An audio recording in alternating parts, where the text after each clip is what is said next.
Hello, and welcome to another episode of the Many Faces of Cancer podcast. I am your host, Melissa Grausbel, and joining me today is Jonathan Gegerson. Jonathan is originally from Coral Springs, Florida, but moved to Vail, Colorado at the age of 12. There, he became an avid skier, mountain biker, and found a love for the mountains. Once college came, he moved back to Florida and graduated from Florida Atlantic University. There, he met his wife, Laura, and is happily married for 29 years with 4 children. His professional background most recently had him traveling the world as a global trainer for a major dental company. He is currently retired due to cancer and resides in Parker, Colorado. Since his diagnosis, he has become an author, speaker, and advocate for those diagnosed with cancer. He himself was diagnosed in 2019 and has endured over 200 chemo cycles, 67 sessions of radiation, and 7 major surgeries. He is always known for stating that I am still smiling and that love conquers all. His goal is to inspire others to be thankful for what they have, to help them embrace the suffering and turn it into a victory. His book, Perspective C, has gained attention and has received wonderful reviews. His ultimate goal is to establish a retreat for cancer survivors and their families to reunite, recharge, and reset. So welcome to the show, Jonathan. Hi, Melissa. Thanks for having me. So excited to be here. Well, I am so glad that you decided to come on and share your story. And we are actually neighbors. We met on LinkedIn, Yes. and it turns out that we actually live in the same town, maybe just a couple miles apart. That's right. Amazing. It was great. It is definitely a small world. It is. And we were talking before we got on that you're already skiing, and we're up last week, and we'll be up again this week with your oldest son. That's correct. Yep. Skiing's still a big part of my life. Yeah. Apparently, it was a very big part of your life when you were younger, correct? Oh, yeah. Yeah. I mean, when you live in a ski resort town, you're there to ski. And that's what you do in the wintertime. You ski. So, yes, I skied, I ski raced, and then I did heavy recreational skiing, and usually I'd be on the mountain at least 4 to 5 times a week. Wow. Yeah, skiing, and so it's a huge part of my life. And I just love it. Love every bit of it. Well, and when you don't have to drive up there, and for those of you who aren't in Colorado, if you live in the metro area, getting up to the mountains to ski, especially on the weekends, can be quite a challenge traffic-wise, because that's where everybody goes on the weekends. And that is true. You gotta leave bright and early if you're going up on a Saturday or Sunday. Right. So you go up on Thursdays. Yeah, so I go up during the week. Yes, that's the only way to make it happen. Definitely. I have another friend that she and her husband go skiing on Tuesdays. Yeah, great. So, Perfect. Yeah. If you have that luxury and are able to do that, that Yes. is a wonderful thing. All right, Jonathan, well, let's dive in, because you have quite a story from your bio. I mean, holy cow, over 200 chemo cycles and 67 treatments of radiation. So kind of take us back to your diagnosis. What was going on in your life, and how did you find out that you had cancer? Yeah, that's a great question, and it's a trip because anytime somebody repeats back to me of all the treatments I've been through, I even am like, wow, that's right. I have gone through all of that. It's amazing how the mind is willing to forget some of that stuff, and especially when you're focused on just living, and loving life. But yeah, I was diagnosed back in 2019. It was May of 2019.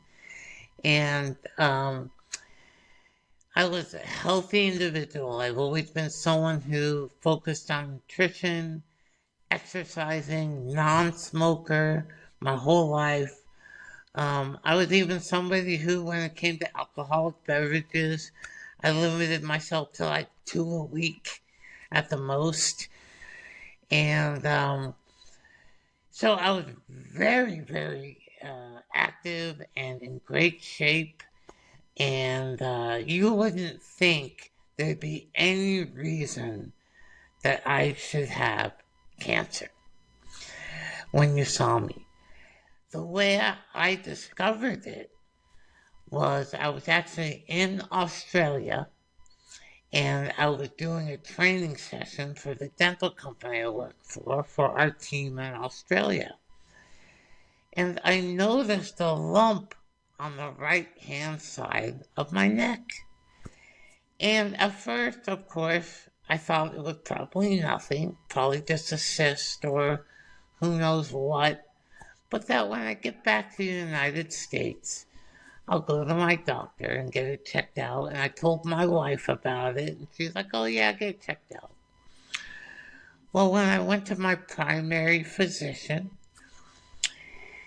she felt around, asked me, have I recently had a root canal? Have I recently had any dental work? Or have I recently had any type of sinus infections? My answer was no to all of those. Thus, she then said those words, it might be cancer. And at first, I was like, what? No way. And but the alarm did go off in my head, like, cancer, really? And so that set the whirlwind of biopsy, ultrasound, PET scan, CT scan, right? And then confirmed it was cancer. We didn't know if it was, we knew it was something in the head and neck only, but we did not know exactly what. Is it salivary gland, salivary duct? Is it some other type of cancer? The doctors didn't know for sure from all my scans and things. So, everything was going great, but definitely from that diagnosis that, hey, it is cancer, that then set the wheels in motion about, okay, well, now I need to go and get this handled, and what do I need to do? So my wife and I discussed and then set our path in motion, where we went and saw practitioners here, oncology and head and neck surgeon. And then we were contacted by my cousin's husband, who lived in Houston, who said, you need to go to MD Anderson and get an opinion before you do anything. And so we did. So we left for Houston, and we got a referral for a surgeon there that he put me in contact with. He didn't work at MD Anderson. He worked at a totally different hospital, but he put the feeler out.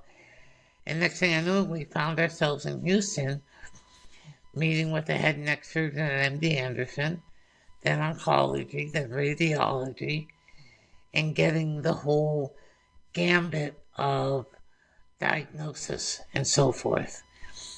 And then based upon who we heard in Colorado and what we heard in Houston, we felt more comfortable and guided to do everything in Houston. So were they able to diagnose specifically what it was in Houston, where they couldn't do it in Colorado? So, great question. My head and neck surgeon didn't give specific diagnosis yet, but did say, I think it's in your duct. I think you have salivary duct carcinoma, but I won't know for sure until we operate. And so at the time, they decided we want to operate first, remove the tumor, and then follow up with radiation and chemo. Okay. And so when she operated, where they had to do parotidectomy, remove my parotid gland, where the tumor was as well in the duct, and then had to do a right neck dissection to remove all the lymph nodes that were infected. that's when she came back and said, yes, it was salivary duct carcinoma. Which is a very rare form of cancer. Yeah, I was told by the oncologist that out of 4 million people, 10 to 15 people get it every year. Wow. So it's extremely rare, extremely unknown. No statistics about it. There's no survival rates. There's no this. There's no that. It's very unknown. And so I don't know why, but I took that as a good thing that it was unknown. I was like, this is good because the body is a very complicated biomechanical machine. So I'm like, it's a good thing that I can beat this. They don't know what, hey, is it 12 months to live or we're going to cure you and you're going to live until you're 90. I mean, they didn't know. I mean, they had And to you tell can me, create go. your own statistics, right? Exactly. So I was like, this is good. It's unknown. I can define my own. Yeah, that's exactly. I don't know why that happened, but it just happened. I was like, oh, it's a good thing it's unknown. This is good. And the doctor was like, okay, if you think so. I said, yeah, I think it's good that it's unknown. Don't You ever know? tell me the odds, right? Yeah. I encourage people that when they ever get a cancer diagnosis, one, you got to get a second opinion. You have to. Don't, so many people that get diagnosed with cancer and they just want to rush and go, okay, get it out of me, get it out of me. Whatever I got to do. It's like, get a second diagnosis, get a second opinion, and then go with the treatment course of the professional you feel best with and that you feel comfortable with. And then don't buy into statistics. Human beings are not statistics. And just because there's these studies and they have these statistics and this survival rate and that survival rate, I understand why they have them. I get it. And I'm not against it.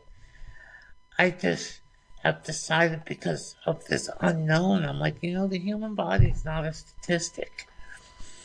And so, since we're not a statistic, don't go online and look at statistics and survival rates. I have never gone online and researched my cancer. Well, because even 1 in 400,000 is 100% if it's you. Yeah, that's right. Exactly, Melissa. And so it's like, I have 100% survival rate. You're still here almost 7 years later. That is correct. That's That is fantastic. correct. And still loving life and smiling. So I'm like, life is worth living. Absolutely. And now, so, without going into too much exhaustive detail, because, we could be here for 4 hours talking about all of your treatments. I mean, obviously I'm assuming that the cancer came back, hence the vast mass of treatments that you've had. Yeah, it did. It came back. It's come back 4 times. And, but every time it came back, was there of course was a part of me that would be like, oh man, this stinks. Okay, because you don't want it to come back. Sure. Right? But there was never a part of me that believed that this is it. It to the point that my head and neck surgeon in Houston, when it came back when it came back the 3rd time, and her and I became friends basically because she saw me so much, that she saw my light-hearted attitude towards it. To the point she had to look at me and says, you do understand this is deadly, right? She had to tell me that. And of course I said, yes, I know you need to tell me that. I go, my lightheartedness is not an indication that I don't think I need to do something. My lightheartedness is that just I believe this is not the end. And that I'm willing to do whatever it is I need to do. Just because life is such worth living. With or without cancer, life is worth living. And holding on to the ones you love, and being there for those moments, and taking in the beautiful scenery, and being there for the good and the tough times. It's worth living. So that was my lightheartedness. It's like, hey, I just don't believe this is the end. Not that I'm not taking it seriously, you know. And you did take it very seriously, and Yeah, you did what they told you to do, and had all of the treatments and all of the other things. And, yeah, yeah, it's because what's the alternative? I always say every day above ground is a good day. So, yep, yep. That's right, absolutely. And it is, and there's days where, of course, I feel tired, especially after I get chemo. I still get treatment once a month, and because my cancer is unknown, they want me to do treatment once a month still. So I'm like, okay, I'll do treatment once a month, and the week after treatment, it knocks me out, and I won't feel amazing, and I get a little down, but ultimately inside, I'm very happy to be here, and I'd rather go through that than the alternative. Just like Melissa, one of the surgeries, my last surgery I had, they took off all the skin from my neck, removed it all, and then took a huge chunk of my abdomen, okay, and took all these lymph nodes out of my abdomen called the omentum, and they placed them here and then put this all skin. So this skin is actually from my abdomen here, okay? And I went through what's called a lymphatic transplant and a venous bypass. And in layman's terms, basically, they took lymph nodes from one spot, put them here because all my lymph nodes are missing because of all the surgeries I've had before. well, and if And they're not missing, they're fried from they're all the fried. radiation that Yeah, you they're not had. working. Yeah. And then all the veins on the right hand side of my neck, because of all the radiation, all the veins are shot. So they wanted to find veins, a good vein that they could tie in the lymphatic system with to help drain it. And so they did it on the left and right hand side. Well, in the United States, there's only one surgeon who has ever performed one of these. And he specializes in this type of treatment. He's a plastic surgeon that does microsurgery, and he specializes in it. But there's only been one head and neck person who's had this done. I was the second one. It was almost a 20-hour surgery. Holy cow. Yeah, and I had that done in New Jersey, and I was in the hospital for 6 weeks after, Wow. recovering, and then it took me a good 6 months to kind of get back to what you see today, 6, 7 months.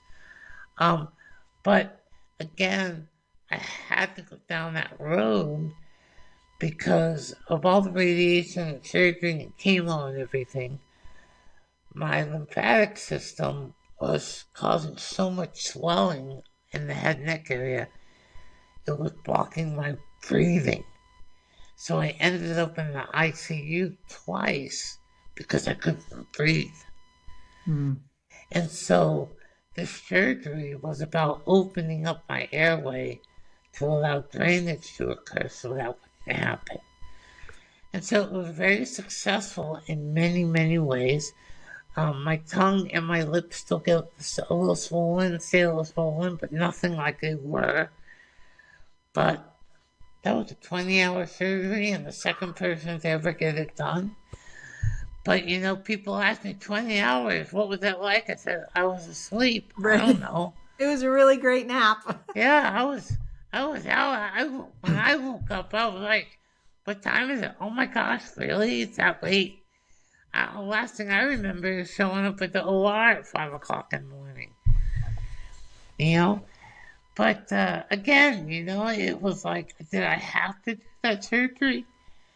Maybe not. I could have risked it and stayed swollen and one day wake up suffocating and that. But again, it's like, you know what?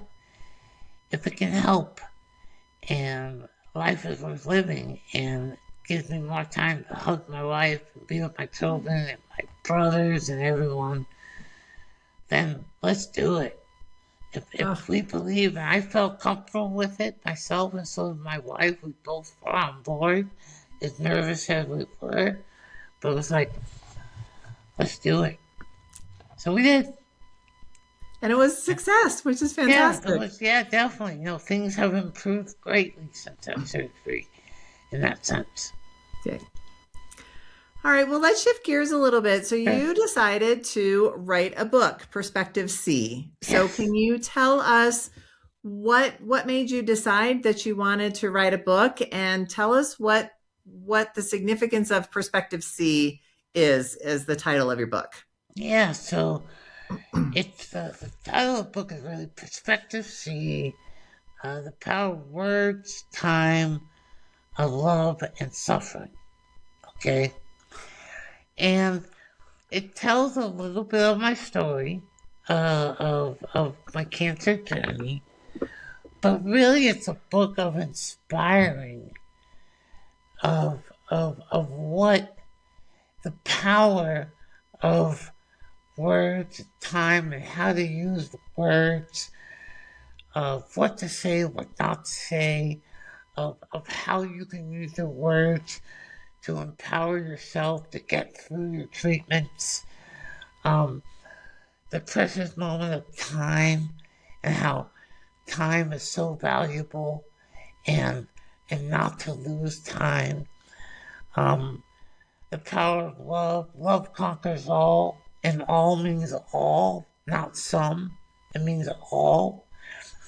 And so, really, just kind of breaking that down about how that really can become an underlying powerful emotion that can drive healing and can drive your aspiration to say, I can do this, I can continue. And because it's that important. Um, and then I talk about suffering, which nobody ever wants to go through suffering, okay? And we don't wish that upon anybody. And the suffering I've gone through, I pray that nobody has to ever go through what I went through. Because I'm not going to kid anybody. There was tremendous amounts of suffering and pain. Some of the greatest pain I've ever felt in my life were my first major surgery when they took a chunk of my leg and put it on my neck. That hurt so much. And then the second one when they took it from my abdomen and redid my whole neck. It was very painful. But then mentally it was painful too, right? All of us cancer survivors, we go through a mental shift. No matter the extent of your treatment, there is a mental shift. And there's a mental suffering. However, I wrote this book because we, as just people, don't realize how strong we are, and that how powerful the body is, and the body wants to heal, and what we can endure if we empower ourselves and set ourselves up for the endurance. The cancer journey is not a sprint, it's a lifelong marathon. And there's all different suffering, not only during treatment and surgeries, but even afterwards. And the principle is by embracing the suffering that you go through, it allows you to be freed, to become stronger from it in your mentality and physically. You can become stronger. If you push away the suffering and the pain that, inevitably you have to go through, you want to avoid it. You don't allow yourself to grow and become better from it then. And so we have to embrace it. We never grow and learn when things are good. That's correct. It's always through the breakdowns and the pain and the suffering where we learn our greatest lessons and we're able to grow and expand. And if we spend our lives trying to avoid the pain and suffering, we just won't grow. That is correct.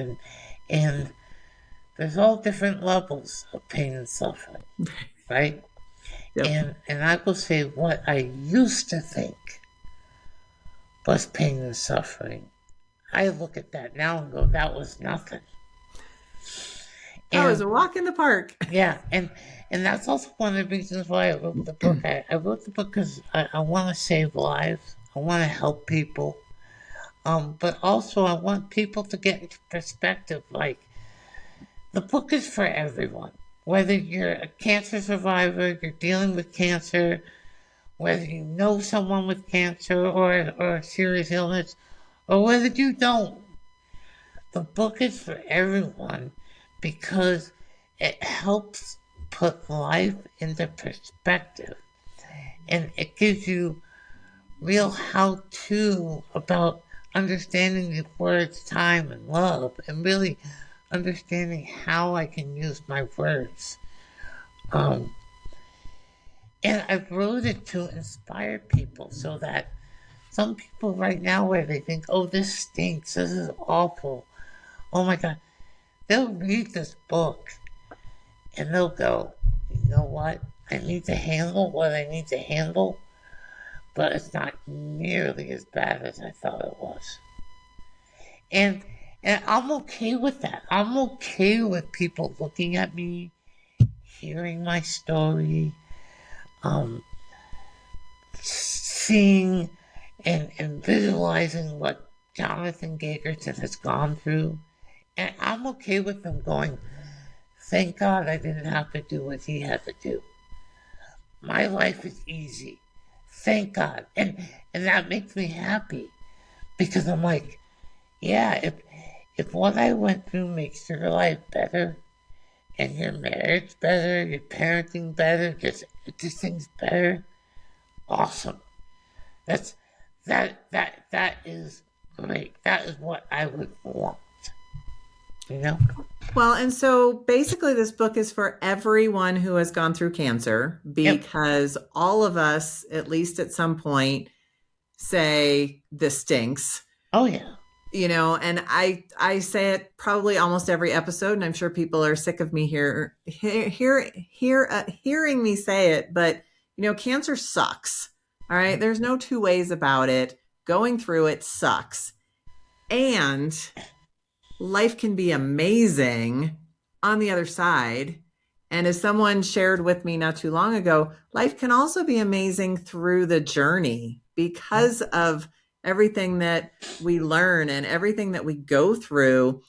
Just like you can choose to make it awful and hate every minute of it, or you can choose love and you can choose joy and you can choose happiness in spite of everything that you're going through. Yeah, absolutely. I mean, you talk about the cancer journey through treatment. So, as I was going through my initial treatment, and I actually haven't shared, I shared it a little bit in my book. I did. But I don't share it a whole lot. But as I was going through treatment and keeping positive, but at the same point, Melissa, going, this sucks. This is awful. I'm away from my kids. My wife was with me, thank God, but I'm in Texas. I'm going to radiation Monday through Friday, getting chemo on Tuesday. Oh my God, 3 months. This stinks. However, as I was going through that, we had 5 people that we know pass away like that from different reasons. One had a heart attack, one had a brain aneurysm, one got hit while riding a bike, another one got in a car crash. But there were 5 people who we knew that instantly, right away, as I was going through cancer treatment, passed away. They did not get an opportunity to say, family, I love you. You're so wonderful to me. This may be it. Goodbye.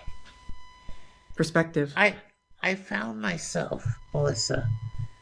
This sounds so weird when I verbalize it, but I found myself being thankful that I had cancer, and that I wasn't just hit by a bus or went to bed and just didn't wake up. I was like, you know what? I know that at least in a couple months, I'm going to go home. And I'm going to see my kids. And I'm going to definitely go and see my brothers and my nephews and my parents. I'm going to see my great friends again. I'm going to see them. These 5 people who we knew, who very well, they didn't have that opportunity. And I am. So all of a sudden, that changed that day. I remember I was looking at my wife and telling her this.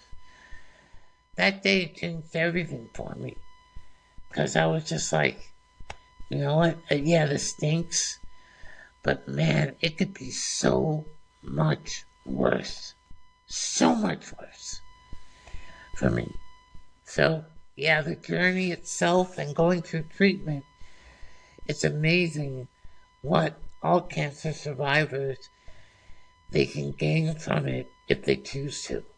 But it's a choice. I believe it's a choice to go. Absolutely. I'm going to gain something from this as compared to I'm not going to gain something from it. I'm not rendered speechless very often, but just listening to you talk and just the love and joy that you carry at all times, we can all learn a very valuable lesson from you. So thank you for sharing from your heart. And it makes us grateful for what we have and who we are. And hopefully it does anyway. Yeah. So thank you for sharing all of that. And my pleasure. The other thing I want to talk about is this nonprofit that you are creating, also called Perspective C, that I want you to share, because this is such a beautiful idea and just the ultimate way to give back to others. So can you kind of share a little bit about what you're doing with Perspective C, the nonprofit? Yeah, I appreciate you asking me that. So it all started after I went through my first treatment. I had such a longing to reconnect with my whole family. Not just my kids, but my brothers, my parents, and my nephews. I wanted to see everyone and be with them. And so I wanted to reunite with them.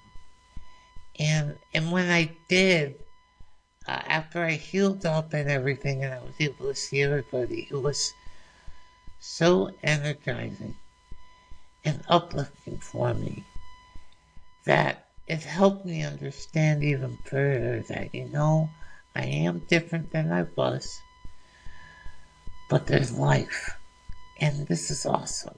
It just helped me just infuse that into my soul even more.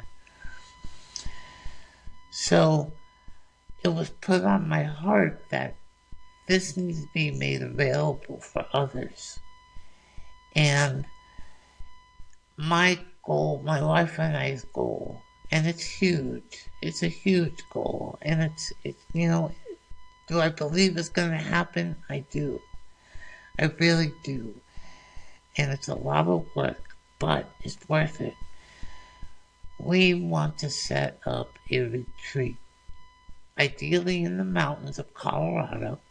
We already have a place in mind that I've been speaking to, and we want to buy this place, and we want to set it up where cancer thrivers, people who have gone through treatment, and can come with their families, all expenses paid, travel is paid, food's paid, activities paid, housing's paid, where they can come to a place where they can reunite with their family, reconnect with who they are and understand, and then hit the reset button that, guess what, I may be a different person, but I can hit reset, and this is who I am now, and I can live life, and there's plenty of life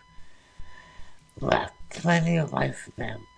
And so, a lot of people go through this and they don't have the resources or financial ability to be able to do something like that.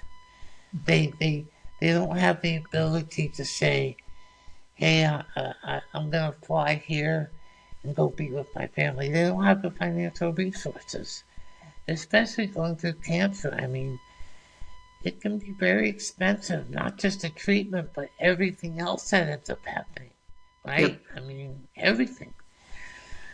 So we want to set that up, and we want to host families. And, it'd be roughly usually about 5 days. And our goal would be to host at least 2 families a month, to work up to that. Eventually, if we do more, we'll do more. And just bring a time where a family can just get that 100-pound backpack off their back, right? Because those cancer survivors, we put a 100-pound backpack on our back every day. People can't see it, but we're wearing it. And the goal would be for this retreat to be like, I get to pull off that backpack, and I get to do activities. And if they come in the summer, what summer activities can they do and do they want to do? We'll set that up. In the winter, what do they want to do? Are they like me and can ski and want to ski? Great. Do they want to go snowmobiling, ice skating, snowshoeing? Or do they just want to sit by a fire and watch movies and cuddle all day? It's all good. The point is, we want it to be for them, where they can just absolutely reconnect with family, or reunite and reset. And that's part of Perspective C, is understanding the new you, and that the new you is wonderful. And it has so much, it actually has more value than the old you. The new you, after going through cancer and surviving cancer, you have more value to people in this world than you did before you went through cancer treatment. And many cancer survivors don't believe that. But it's true, you have more value. And so we want this retreat. So I think you have a copy too, Melissa. I do, yes. Yeah, but all the proceeds from this book go towards that. Wonderful. And where can people find the book? Where can people find you if they want to connect with you, if they want to get the book, if they want more information about all your stuff? Yeah, so the book is available on Amazon. It's the easiest place to get it. You can go to your local bookstore. They may have it. If not, you can order it right then and there. They can pull it up and bring you in a copy. It's also available on Kindle. But if they go to Amazon, and we can put the link in the podcast if you want. Absolutely, we will. And they can order it. It's just $8.99. I kept it very inexpensive because I want everybody to be able to read it. And like I said, we take any proceeds we get and we put it towards, we started the fund, and put towards the fund to be able to have a prospective sea retreat. People can also find me on LinkedIn. Welcome to John Gegerson. I'm on LinkedIn. I'm on Facebook, Instagram. You can find me at John Gegerson as well. And look, my email is jonathangegerson@gmail.com. We will put all that stuff in the show notes, absolutely, so people can get in touch with you and connect with you. Yeah, more than happy to.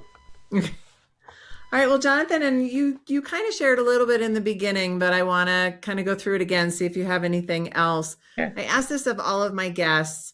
If you were to come across someone who is just diagnosed with cancer or in the throes of overwhelm of a cancer diagnosis, what's one piece of advice that you would give to someone to help them get through the overwhelm of those early stages of cancer?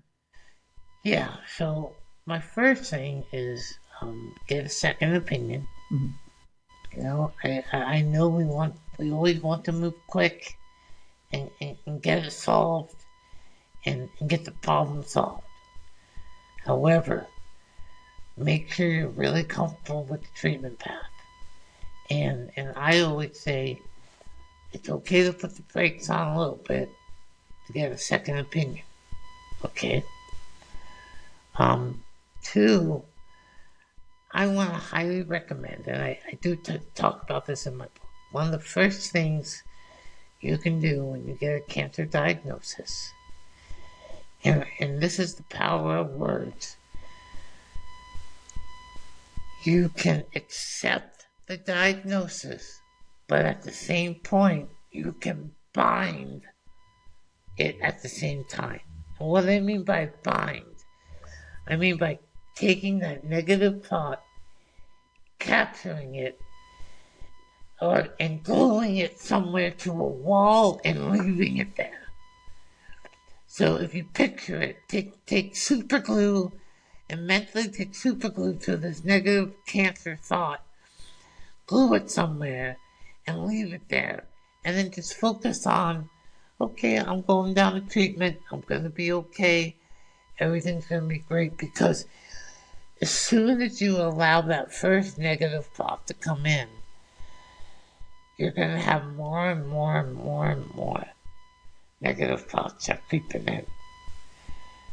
The other thing is, have patience with people when you tell them you got diagnosed with cancer. Mm-hmm. Everybody wants to share with you the person they know that died of cancer when you tell them you had cancer. Okay? For all of you out there, don't do that. That's not what we want to hear. Right, Melissa. That's the last thing I want to hear is the person you know. Now, here's the thing. Why are they doing that? They're trying to be relatable, right? They're trying to relate to you like, oh, I understand because I had a friend who had blah, blah, blah. They died like 6 months later. And they're trying to like relate, but really all you're doing is you're just planting a negative seed in my brain that I'm going to die of this. That's not what I want to hear. I want to hear people who survived or that, hey, it's going to be okay. The treatments are amazing today. It's not like it used to be. Things are changing. And you're you. You're you. And you have the ability to get through this. That's what people diagnosed with cancer need to hear. That things like that. And so be patient as you tell family, you tell friends, and there you have it. Do your best that whenever someone then comes back to you and says, oh, I have a friend, I have started to have to say, wait, don't tell me you have a friend unless it's a really happy ending. And then the people would take a second and they'd go, you know what, you're going to do awesome. You're going to do great. You know what I mean? I called him. I That's had a to stop him. perfect pattern interrupt. I love that. Yes, yes. Don't stop. Don't tell me about your friend. It's a really happy ending, okay? And it stopped. And so I had to do that because every time somebody told me about somebody who died of cancer, that was another thought I had to take and go with to the wall and leave it there, because then I'm going to start buying into the fact that I'm going to die of cancer. And Right. I don't believe that. But today, I do not believe that's going to be my end. So I want to share with you that if you get diagnosed second opinion, put on the brakes a little bit, buy into that diagnosis. Don't buy into statistics. Don't buy into those things. Know that you're you and you have value and that you can do the treatment. Be very patient with people as you tell them, and it's okay to tell them. Be real with your kids. They need to know the truth. Don't sugarcoat it, but be real with them and tell them what it is, and let them know, hey, they're not going to get it. There's nothing they can contract from you, but it is cancer. Dad's going to be going through treatment. Here's what's going to happen. Because I have 4 kids. I had to be my wife and I had to be very transparent with them. And every time you hear a negative thought, you got to bind that and say, I'm pulling that one to the wall. I'm not letting that one seep in. Forget that, right? I love that. That's a great advice. Just operate as you go through treatment with the vision of yourself being healed afterwards. Okay? So every time I sat, I've had 2 types of radiation. I had your photon and your proton. Photon radiation was very quick, right? The machine goes around you in like 2 minutes. You're on the table, 2 minutes, you're up. You're locked in, pull up. Proton, very different. Proton, you're on the table, and I'd be on the table for roughly 20 to 30 minutes locked down. Okay, so it takes a lot longer. Well, when you're lying on a table locked in a mask on your head and neck, the only thing you have to do is think. You're forced to have thoughts. So I always took that time to think of myself as up and running. For me, it was skiing and healed and envision myself. I would close my eyes and envision myself better. So Beautiful. I want to encourage anyone who gets a diagnosis, operate and go through your treatment, surgery, radiation. Look, I've 200 cycles of chemo, 67 sessions of radiation, 7 major surgeries, which I haven't even talked about all of them today, okay? Through that whole process, and still today, I picture myself as I am healed, I am better, and I have a vision of myself skiing, doing the things I love with my wife, dancing with my wife, doing activities with my children. Those things, I still have that vision. So operate with the positive end in mind is what I would say. I love that. And that was a perfect way to end this on a lovely positive note. And Jonathan, this has been just such a lovely conversation. And thank you so much for sharing your heart and sharing your joy and your love. It comes through in everything you say. I really, really appreciate your time today. My pleasure, Melissa. Thank you so much for having me. All right. Have a wonderful rest of your day and enjoy your skiing on Thank Thursday. you. All right. All right. Bye-bye. Bye-bye.